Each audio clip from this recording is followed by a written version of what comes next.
Boa tarde, então, a todos. Meu nome é Paulo Coutinho, eu sou engenheiro agrônomo. Estou vendo que tem gente aqui que é estudante, né? Vocês são de onde, os estudantes? De onde? O FSJ, Juiz de Fora. O FV Viçosa, eu formei em Viçosa, só que em 84. Dá até vergonha de falar já, né? Mas eu fiz agronomia, né? E estou bem inserido hoje nesse mercado florestal. Eu lido com tecnologia de aplicação de defensivos. E a gente vai apresentar para vocês aqui o que é um programa chamado PEP, e depois nós vamos mostrar os principais problemas que a gente tem se deparado nas aplicações de herbicidas em florestas, tá? Bom, então eu falei do programa PEP, né? O que é o programa PEP? PEP quer dizer Programa de Excelência em Pulverizações. Esse programa começou há mais de 13 anos atrás, eu acompanho ele desde o início, né? Esse programa é uma ferramenta de apoio para os clientes da Envio, né, que fornece os herbicidas, tanto pré-emergentes, quanto inseticidas também, para controle de pragas em florestas, para garantir melhoria da qualidade dos pulverizadores e, consequentemente, das aplicações. Mas a gente não fala só de máquina, nós temos que falar de pessoas também, que é um dos grandes problemas que a gente está se deparando, é exatamente a alta rotatividade que está tendo nesse mercado de trabalho na área florestal, muito em função da expansão que está, né, novas indústrias. No MS, por exemplo, tem 3 novas fábricas, né, uma em construção ainda, que estão demandando muita mão de obra, e com isso tem uma rotatividade, às vezes, entre as empresas, tá? Isso gera dificuldade, às vezes falta de informação entre os funcionários, né? Então, quem participa são todas as empresas que utilizam os produtos da Envio. Vocês são estudantes, mas alguns de vocês já devem ter ouvido falar. Herbicida pré-emergente Fordor, que eu diria que é a Coca-Cola hoje dos pré-emergentes na área florestal. Temos também o herbicida Esplanade, que tem a vantagem de ter um efeito residual muito grande e que você acaba, às vezes, economizando uma aplicação. Quando é normal um residual de 40, 90 dias, o Esplanade consegue dar, às vezes, mais de 200 dias de controle de sementes. Tá? Então, é um produto muito interessante. E Block é outro pré-emergente também. Fordor e Block são seletivos. Eu posso aplicar ele over de top, onde tem as mudas. Ele não vai trazer prejuízo. Já o Esplanade é um herbicida para se aplicar nas ruas e não deve ser aplicado nas linhas de plantio, ou seja, ele não é seletivo para o eucalipto. Bom, os objetivos do programa são otimizar essas aplicações para, então, maximizar resultados e produtividade das florestas. É o que todas as empresas desejam, né? Ganhar eficiência na produção, com isso redução de custo e manter a sustentabilidade do negócio. E, além disso, quando você tem equipamento em bom estado e pessoas fazendo procedimentos corretamente, você está tendo mais segurança no negócio, tá? E também sustentabilidade e saúde ambiental. Eu comentei que com a Esplanade eu posso, às vezes, deixar de fazer uma aplicação. Quer dizer, eu estou deixando de fazer uma aplicação de produto químico, né, naquele ambiente. Então, é a sustentabilidade ambiental também do negócio. Bom, a filosofia é ser um diferencial, tá? Para os clientes da Envio, é um serviço exclusivo. Quem é cliente tem acesso a ele, quem não é cliente vai procurar ser cliente para ter acesso. Ele tem um alto nível técnico, a gente trata aqui desde questões da mecânica dos pulverizadores, da hidráulica, da agitação do tanque, depois eu vou falar um pouquinho de agitação de tanque, a importância disso na homogeneização da cauda, para garantir uma aplicação uniforme do produto ao longo da área. Bom, e a gente tem um atendimento personalizado. Por exemplo, a gente atende em 9 estados do país e visita uma semana uma frente de uma empresa. Por exemplo, Suzano em São Paulo, eu tenho Suzano no MS, eu tenho Bracel São Paulo, eu tenho Bracel no MS, tenho MS Florestal. Então, uma empresa dessa a gente passa uma semana indo no campo, nas frentes de trabalho, para as máquinas, faz um checklist naquela frente de trabalho, almoça, vai à tarde em outra frente, faz o checklist também das máquinas que estão disponíveis. No final da semana a gente faz uma discussão final. Bom, o objetivo então é mostrar aí os problemas, mas a gente tenta levar soluções, que não adianta você só apontar o dedo na ferida, né? Nós temos que mostrar o que tem que fazer para melhorar. Isso a gente já está fazendo aí há no mínimo 10 anos e levando melhorias. A gente procura então dar apoio à concretização das melhorias. Vamos ver aqui que a gente já criou uns 11 boletins técnicos, um falando de estrutura física do pulverizador, outro boletim falando de circuito hidráulico do pulverizador, 2 boletins só para falar de agitação de tanque. Então são detalhes técnicos que vão refletir no resultado do produto. Porque não adianta eu ter os melhores produtos e esses produtos não serem bem aplicados, né? Então a aplicação de defensivo é você entregar o produto no alvo. Se você não tem um bom equipamento e não tem bons procedimentos, você vai falhar nisso aí e não vai ter o resultado esperado. E quem leva a culpa? O produto. O pessoal vai falar, não, o produto não é bom, não funciona. Não, ele é bom, mas foi mal aplicado, né? E a gente dá apoio também à geração de documentação de procedimentos operacionais, de padrões de qualidade, tanto de equipamentos quanto dos procedimentos, para garantir, né, essa organização nas empresas para gerar bons resultados. A gente procura fazer muito treinamento. Por exemplo, quando a gente está nas frentes fazendo a avaliação dos equipamentos, a gente procura fazer um bate-papo ali com os operadores, com os ajudantes de preparo de calda, com os mecânicos que estão presentes na frente, porque eles que precisam receber essa informação básica. Não adianta a gente fazer só a nível de escritório, com gerentes, com encarregados, mas quem tem que receber e aplicar essas informações, esse conhecimento, é exatamente quem está no dia a dia ali com essas ferramentas. Bom, os benefícios desse programa são muitos. A gente procura criar, então, a cultura de qualidade nas empresas. Isso realmente melhorou muito, né? Hoje, todas as empresas têm, normalmente, um departamento chamado departamento operacional, costuma ter um departamento de qualidade. E há 10 anos atrás, não se falava em conceitos igual a gente tem colocado. Por exemplo, um bico agitador de tanque. Essa peça aqui, que é um bico agitador de tanque, ele tem que ser bem dimensionado, conforme o volume do tanque que eu preciso agitar. Ele tem um diâmetro, uma passagem estreita aqui nesse ponto, que tem que ter um diâmetro adequado e tem que trabalhar com a pressão adequada. E aí entra um dimensionamento de uma bomba. A bomba tem que ter a vazão para atender a demanda dos bicos que estão pulverizando, mas também para abastecer o bico agitador. Então, nós praticamente abolimos o uso de bombas elétricas em pulverizadores na floresta, porque eles não conseguem tocar os bicos de pulverização e os bicos agitadores. Então, tem que ser bomba de pistão, normalmente vazão 75 litros por minuto, é que atende bem essa necessidade de agitação. Nós vamos falar um pouquinho mais a respeito disso aqui na sequência. Então, a gente procura criar essa cultura de qualidade, levando conhecimento técnico, seja através de treinamento, seja através dos documentos técnicos que a gente tem produzido. Inclusive, esses boletins estão à disposição de vocês também, são documentos PDF, tá? A gente passa por e-mail, por WhatsApp, depois vai ter nosso contato aqui. Quem quiser é só mandar um contato que a gente manda o link para acesso aos documentos. Então, a gente gera conhecimento, melhora a eficiência, redução de retrabalhos, e na floresta é muito comum isso, né? Fácil, muitas vezes um prestador de serviço faz uma aplicação muitas vezes preocupado com rendimento operacional e não preocupa com a qualidade. Aí não dá o resultado esperado, tem que fazer nova aplicação de herbicida. Então é retrabalho, é mais produto sendo jogado no meio ambiente e é mais custo também na produção. Então a gente procura otimizar resultados com isso. A gente atua em 9 estados no Brasil, estamos atuando também no Paraguai, tem 2 grandes empresas lá para implementando áreas florestais para possível introdução de uma nova fábrica de celulose no Paraguai. Uma chama-se Silvipar, outra chama-se Paracel. E como funciona o PEP? Então, comentei, a gente faz visita de uma semana, faz as inspeções das máquinas, cada máquina recebe um relatório individual, depois a gente faz uma discussão final, normalmente na sexta-feira, apresentando os resultados, as estatísticas, e a gente criou um índice de qualidade, tá? Esse índice é baseado em 6 parâmetros que a gente cria durante as avaliações, que seriam a percentagem de máquinas aprovadas no checklist, a percentagem de jogos de bicos de pulverização aprovados no teste de vazão. Por exemplo, não pode ter um bico desgastado no meio dos demais. Então, se um bico tem a vazão, coletei a vazão de 4 bicos, um deles está com a vazão acima da média mais 5%. Esse bico é considerado desgastado e o jogo de pontas é reprovado.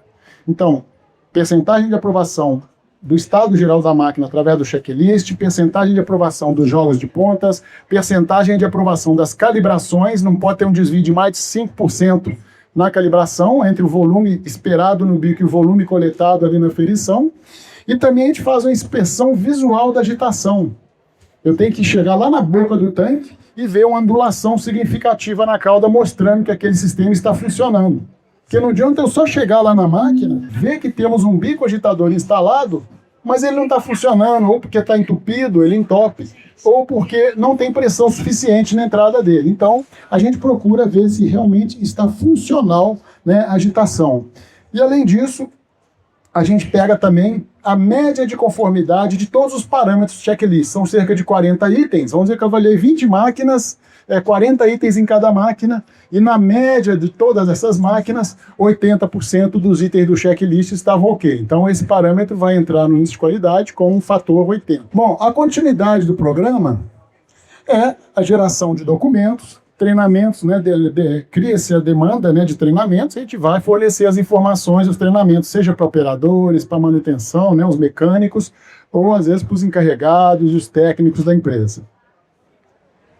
Bom, alguns dados aqui de trabalho ao longo dos últimos anos. 2017, que a gente fixou a metodologia de gerar esse índice de qualidade, né, até hoje, nós já inspecionamos 1.421 equipamentos no campo, tá? Então, se você pegar aqui, arredondando um pouco, 1.500, em média, 3 máquinas em cada frente, significa que nós já visitamos aqui cerca de 500 frentes de trabalho, e cada visita dessa na frente, a gente costuma fazer um mini treinamento ali para 15 a 20 pessoas. Então, a gente pode concluir que a gente já treinou nisso aí, cerca de 500 vezes 20, 1.000 pessoas já foram treinadas, né, nesse bate-papo, mostrando na máquina os pontos que estão ok, os que não estão, o que é necessário para se melhorar o padrão do equipamento e das aplicações. A nota que eu falei, né, o índice de qualidade, a evolução dele desde 2017. Então, no início, o pessoal estava muito ruim ainda na qualidade dos equipamentos. A nota foi em torno de 67, né? Você vê nos últimos anos, ó, já está acima de 80%. Informar vocês que 2 vezes aqui nós mudamos o checklist, a gente subiu a régua da avaliação, tá? Então aqui a exigência está muito maior, em termos de itens de qualidade do checklist. Aqui pegando o exemplo de uma empresa na Bahia, como é que evoluiu a qualidade então? Passou de 60 em 2017 para 85, 90 já em 2021. E para vocês terem ideia, a conformidade dos itens do checklist em 2019 de outra empresa, comparando com 2024. Então, cada barra dessa representa um item do checklist. A barra cheia seria todas as máquinas estão conformes, 100% de conformidade, né? Então, vocês veem como é que em 2019 a situação estava precária e em 2024 como é que a maioria dos itens do checklist já estavam sendo atendidos em todas as máquinas, mostrando que realmente ocorreu essa evolução, né? Atingimos o nosso objetivo. E aqui mostrando, né, os boletins técnicos que a gente produziu. Em azul foram produzidos com a marca, com o logotipo da Bayer.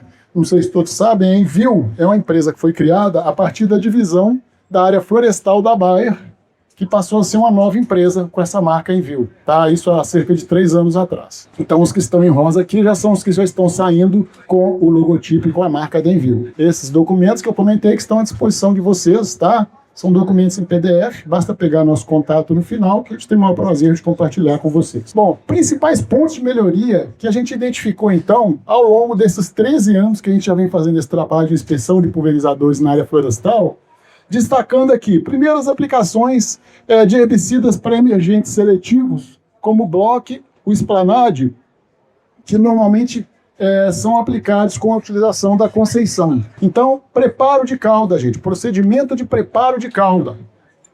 Atualmente eu tenho misturado um glifosato, que normalmente é granulado, com herbicida pré-emergente. Então, a pré-mistura dos produtos é importante, o cuidado na pré-mistura. Por exemplo, se eu chego na frente de trabalho, eu só tenho um balde para fazer pré-mistura, eu digo que já está errado. Porque para fazer uma pré-mistura, eu tenho que ter uma quantidade adequada de água em relação ao produto que eu vou dissolver. Senão, eu não dissolvo totalmente esse produto. Fica uma pasta com grânulos ainda não dissolvidos. Aí você joga isso no tanque do pulverizador. Se a agitação não estiver boa, a bomba ligada vai puxar isso aí e já vai saturar a tela dos filtros. O filtro antes da bomba, o filtro de linha que está antes dos bicos e o próprio filtro de bico já vão ter problemas ali durante a operação. Os sintomas é que a gente pode ter, então, diferença de concentração na cauda entre a parte superior do tanque e a parte inferior do tanque.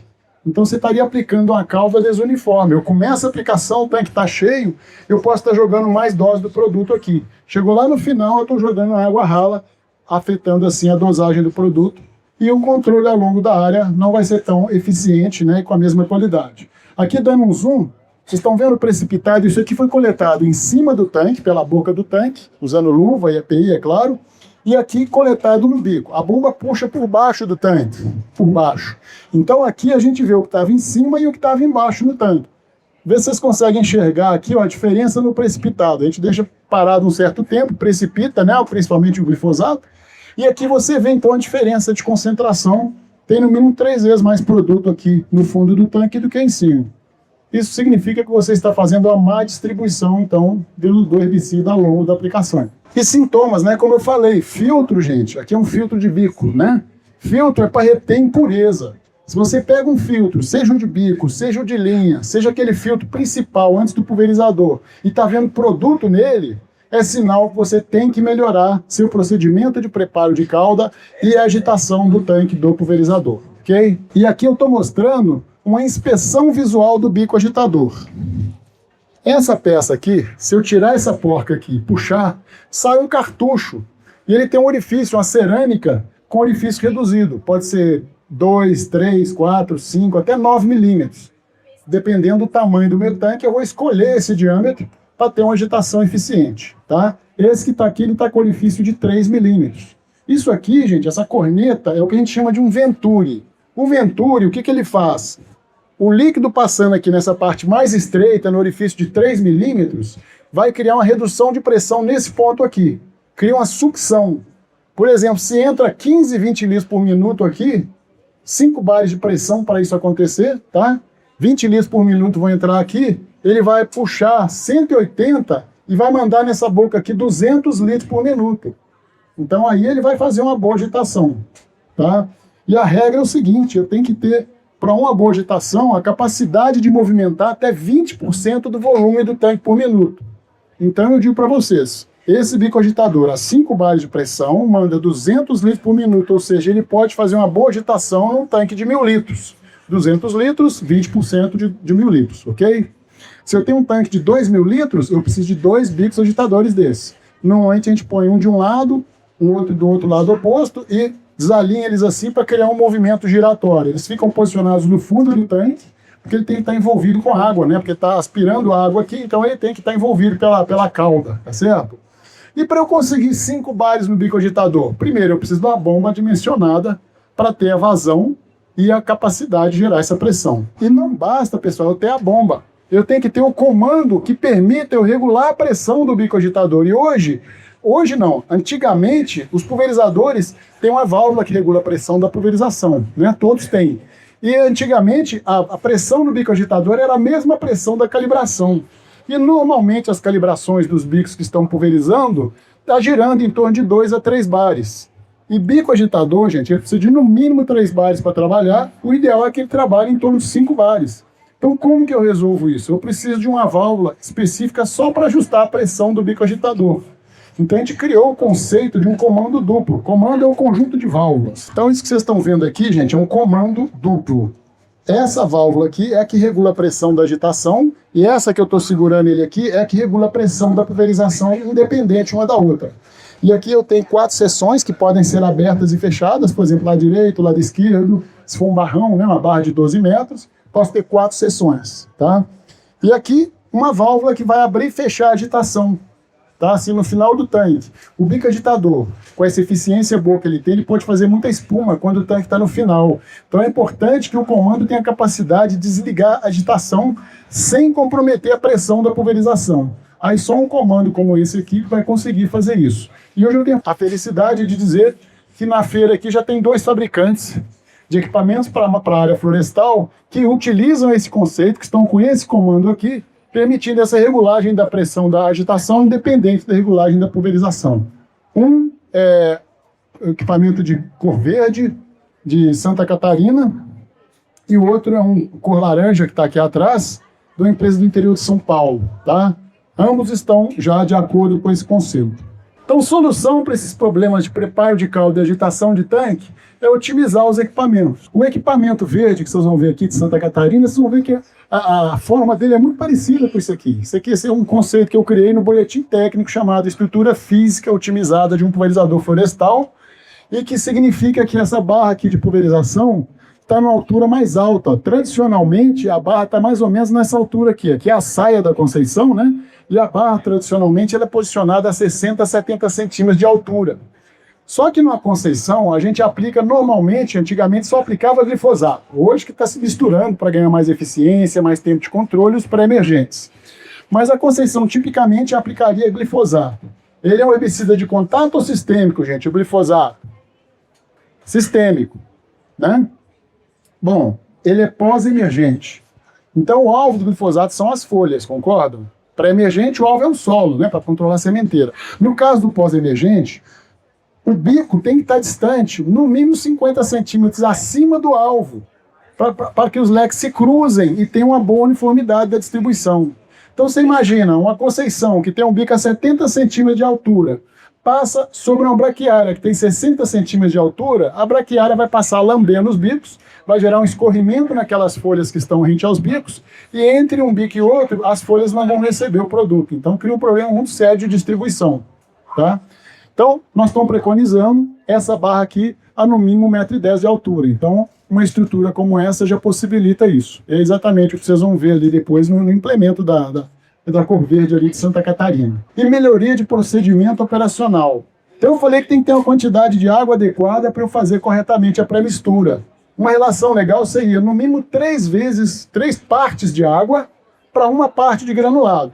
Para que eu possa, depois de mexer, puxar aquela colher e ver que realmente virou uma pasta lisinha, sem caroço, né? Eu brinco, não pode ter caroço no angu, tá? Tem que ficar lisinho, igual um leite condensado, igual um creme de leite. E não um angu cheio de pelotas, senão significa que nosso preparo não está legal. Então a frente de trabalho tem que ter mais baldes para se fazer pré-mistura com mais água e menos produto do que se faz hoje. E aqui, gente, um exemplo de inspeção visual da agitação olhando pela boca do tanque. Aqui um tanque de 600 litros, tá? Quase cheio. Vocês estão vendo, ó, durante o preparo de calda, na hora de verter a pré-mistura do balde no tanque, eu tenho que estar visualizando uma ondulação bem semelhante a essa aqui na calda, tá? Para garantir que a mistura está sendo eficiente. Distribuição da pulverização, eu comentei com vocês, eu preciso de uma altura adequada dos bicos em relação ao alvo para garantir o cruzamento adequado dos leques. Então as conceições tradicionais deixam a desejar nesse aspecto, por isso os novos equipamentos deveriam ter a barra a no mínimo 1,10 m de altura. E a gente avalia a distribuição com essa peça chamada mesa de checagem de distribuição. A gente deita ela embaixo da barra, pulveriza, levanta. Anota as alturas, são provetas graduadas, lança na planilha, gera um gráfico e gera o coeficiente de variação. Vocês têm uma referência, na Europa o coeficiente de variação não pode ser superior a 9%. Na nossa metodologia a gente considera para Conceição até 20%, tá? Porque não é tão preciso igual o equipamento que se usa para fazer a avaliação na Europa. Então a solução é otimizar o equipamento. Já existe esse padrão bem definido, tá? Disponível aí para quem quiser fazer um equipamento de boa qualidade. E falando agora no Fordor, especialmente Fordor Flex, que é um herbicida pré-emergente hoje, que tem um registro específico para ser aplicado com drones, tá? Existem outros herbicidas com registro para aplicações aéreas, mas que a legislação hoje ainda permite você usar um produto com registro para aplicações aéreas para que ele seja aplicado via drone. Mas no futuro vai ter que ter um registro específico para aplicações com drones. E o Fordor Flex já está com registro para aplicações com drones. É um produto para ser aplicado em área total, ele é seletivo, ele não faz danos à muda, e ele pode ser também aplicado via aplicações terrestres com uso de autopropelidos ou barrões.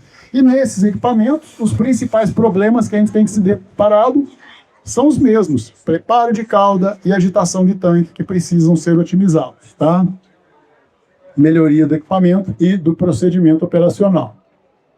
E aqui, para vocês terem ideia, uma visualização da agitação no autopropelido da John Deere durante o preparo de calda. O que a gente deve estar vendo lá dentro é essa ondulação que vocês estão vendo aí, ó.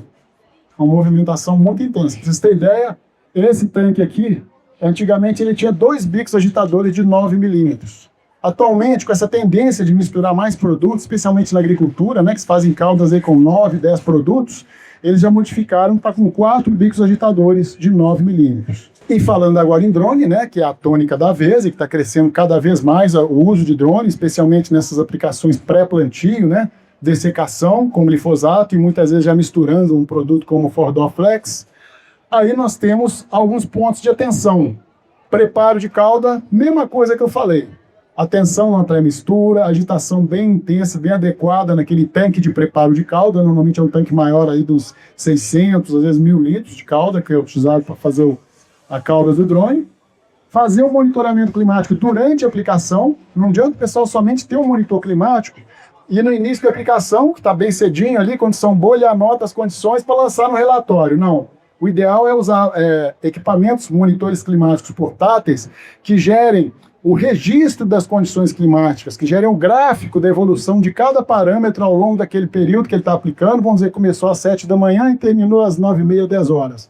Eu quero ver cada parâmetro ao longo de cada uma dessas horas que foi trabalhado, para ter certeza que ele aplicou em condições climáticas adequadas, porque aí eu vou evitar problemas. Outro aspecto, rendimento operacional vai em detrimento da qualidade. E hoje grande parte das aplicações com drones são feitas através de contratos, são prestadores de serviço. E para o prestador, gente, o que interessa é o quê? O rendimento operacional, porque a receita dele, a lucratividade, a sustentabilidade do negócio dele depende realmente do drone produzir muitos hectares por dia. Mas qualidade, gente, tem que tomar cuidado. Qualidade não combina muito com alto rendimento operacional, tá? Velocidade muito alta, altura de voo mais alta para fazer uma faixa mais larga, tudo isso vai atrapalhando a qualidade. Quando você faz uma faixa muito larga, né, uma distância entre uma passada e do drone, comum hoje, de 6 a 9 metros. Mas tem gente que quer aplicar fazendo 11 metros de faixa. E aí não vai remontar a aplicação de uma passada do drone com a outra e vai ter uma falha na aplicação.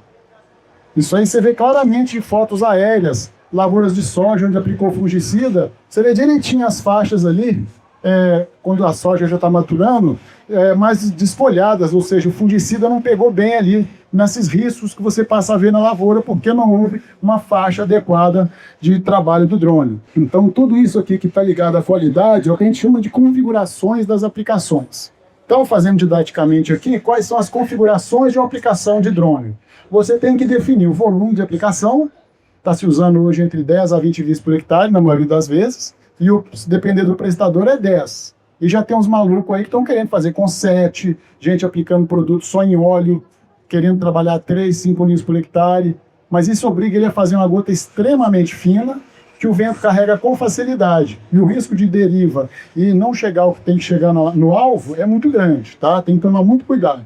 Velocidade de voo, maior velocidade tende a prejudicar a cobertura, porque o drone tem o que a gente chama de efeito downwash, que é aquele vento criado pelas hélices empurrando as gotas para baixo. Isso quando o drone está voando a uma velocidade aí abaixo de 18 km por hora.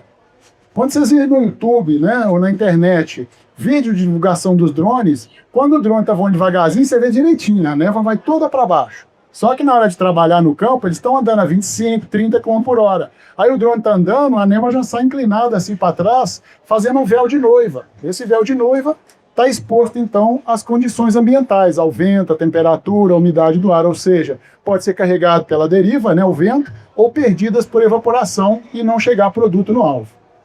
Altura de voo, mesma coisa, altura mais alta para fazer faixa mais larga significa mais tempo até a gota chegar no alvo, mais risco dela ser perdida por evaporação. Largura de faixa, como eu já falei, maior significa risco de não ter uma boa distribuição. E o espectro de gotas, o tamanho de gotas. Os drones usam hoje bicos rotativos, que você ajusta o tamanho de gotas alterando a rotação desse disco. Maior rotação significa gota menor, tá? E mais risco de deriva. Pra vocês terem ideia, gente, a gente está fazendo alguns trabalhos, aí, uns workshops de drones, fica um dia inteiro fazendo um treinamento teórico, depois de uma manhã a gente pega uma empresa de drone, faz um planozinho de voo de 100 metros de comprimento, com mais ou menos um quarteirão, 100 metros de comprimento e 5, 6 passadas de largura, e a gente posiciona papéis sensíveis bem no meio para avaliar a cobertura e a distribuição dessas coberturas nos papéis, né? Então, o que está mostrando aqui? Cobertura em gotas por centímetro quadrado de 5 aplicações diferentes nessa mesma área, tá? Então, a primeira aplicação foi a pior delas, foi o padrão que o prestador utilizava. Deu 34 gotas por centímetro quadrado. Na segunda aplicação, está aqui os parâmetros, a configuração da aplicação. Na segunda aplicação, nós só mudamos velocidade, reduzindo de 28 para 20 km por hora. Já subiu de 34 para 42 gotas por centímetro quadrado. Fizemos uma terceira modificação, diminuímos a faixa, tá? E não alteramos nada em relação à primeira, né? Só mudou o quê? Condição climática, né? A temperatura, vento foi o mesmo, rajadas foram praticamente as mesmas, já ficou um pouco mais desfavorável para evaporação, mas foi pouca variação. Aqui piorou, não posso falar que melhorou. Aí, nessa terceira, na quarta passada, o que nós fizemos? Nós reduzimos velocidade em relação à primeira, né? E também reduzimos a faixa. Aí, melhorou. Passou para 49,8, praticamente 50 gotas por centímetro quadrado. E na última aplicação, nós reduzimos a velocidade, reduzimos a faixa, aqui aumentou o tamanho de gotas também, tá, gente? estava em 280 micrômetros, o drone você consegue ajustar a tamanho de gotas ali no controlador dele. Nós aumentamos para 350, quer dizer, ela ficou mais pesada e sobreviveu mais à evaporação. Aqui nós então reduzimos velocidade, reduzimos a faixa, aumentamos o tamanho de gota, passamos para 63 gotas por centímetro quadrado. E lembrar vocês que, teoricamente, para inseticidas e fungicidas eu deveria estar aplicando no mínimo 50 gotas por centímetro quadrado, tá? Para herbicidas, acima de 40 já está bom. Mas resumindo, nesses testes aqui, de 5 tentativas, 3 foram legais e 2 não. Sendo que essa primeira, a pior delas, era a que o prestador usava. Por quê? Mais rendimento para ele. 28 km por hora e não 20. Faixa de 7,5 metros e não 6,7. Tá certo?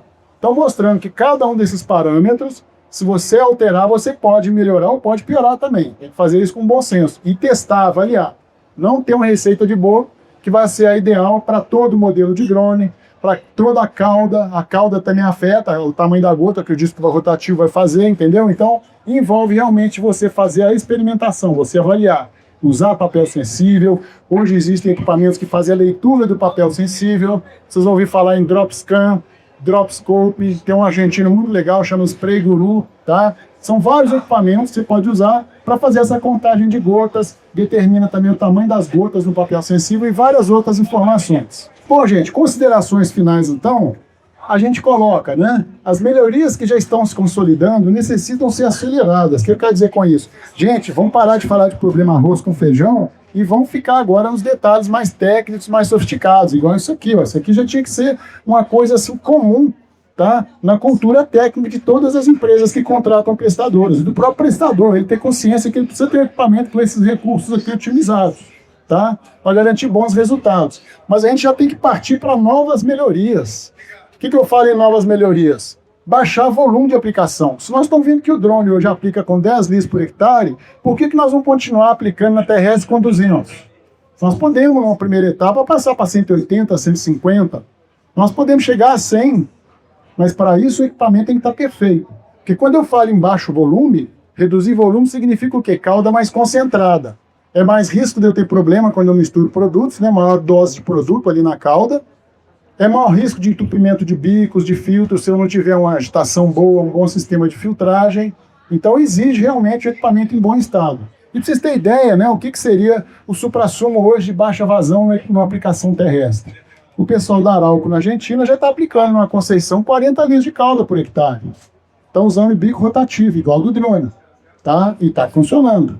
Dá para fazer aqui? Eu não vou arriscar dizer que dá, porque a condição climática lá é uma, e aqui a condição é outra, mais calor. Então, tem que chegar um limite ali de tamanho de gota que você não perca essas gotas. Tem que ter um bom senso. Mas que dá para baixar de 200 para 150 tranquilamente, dá, tá? Outro ponto, então, redução de volume, como eu já falei, né? Não é outro ponto, só reforçando o que eu já falei aqui. Representa-se redução de volume de aplicação, não só maior rendimento operacional, mas custo e segurança ambiental e social, né? Há uns anos atrás teve uma seca brava lá no Espírito Santo, onde o pessoal das comunidades estava impedindo os tanques de abastecer, os caminhões-pipa de abastecerem água nos pontos de água ali que eram comuns para a comunidade, que estava competindo com o consumo da comunidade, né? Então, é uma responsabilidade social também esse aspecto de reduzir vazão. Como falei, os pontos de melhoria atual têm que estar 100% solucionados para a gente adotar essas reduções de volume de aplicação. Os produtos da Envio, gente, além de ser o grande diferencial de qualidade, eles estão então associados a esse pacote de serviços que a gente explicou para vocês aqui, né? Essa assistência, essa preocupação em levar para as empresas, né, e os prestadores de serviço esse conhecimento de qualidade, os parâmetros de qualidade, o que ele precisa ter no equipamento para realmente gerar aplicações mais técnicas e eficientes, com mais resultados, contribuindo assim para a atividade florestal do país. Essa evolução já ocorreu, já melhorou muito de 10, 13 anos para cá, tá?